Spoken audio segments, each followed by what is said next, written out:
CARICOM Heads of Government meeting in Saint Lucia for their 51st summit are expected to focus on strengthening regional unity, discuss the situation in Haiti, reparations, and Cuba in the short 4-day window to deal with several complex issues. But given the pressures placed upon Caribbean countries by the United States administration, issues of unity within the regional structure emerge, some seeing fractures that could threaten the fundamentals of the regional body.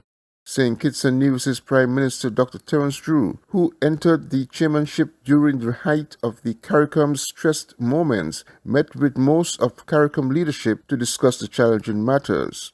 But as he gave way to CARICOM's next chairman, Prime Minister Drew commented on the strength of the regional body during the July 5th opening ceremony for the 51st Conference of Heads of Government of the Caribbean Community.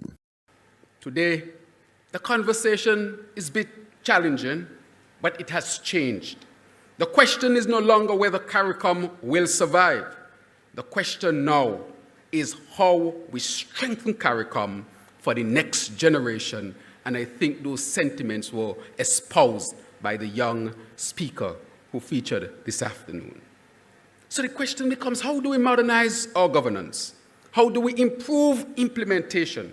How do we make this community even more relevant to the lives of our people in this great region? Those are questions worthy of our collective attention.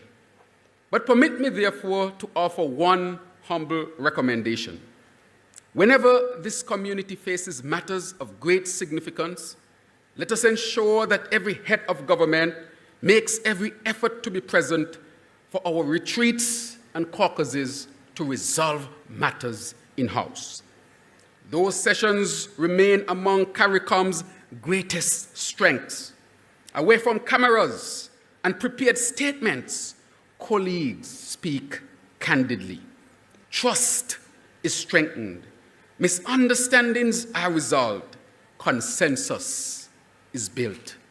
No newspaper headline has ever solved a disagreement among Caribbean leaders. They have done the opposite. No public commentary has ever replaced honest dialogue, but respectful conversation among colleagues committed to a common purpose has repeatedly strengthened this community. May we always preserve that tradition. And so, my colleagues, the reaffirmation of our unity was never the destination. It was the foundation. Our people rightly expect more than declarations. They expect progress. They expect opportunity.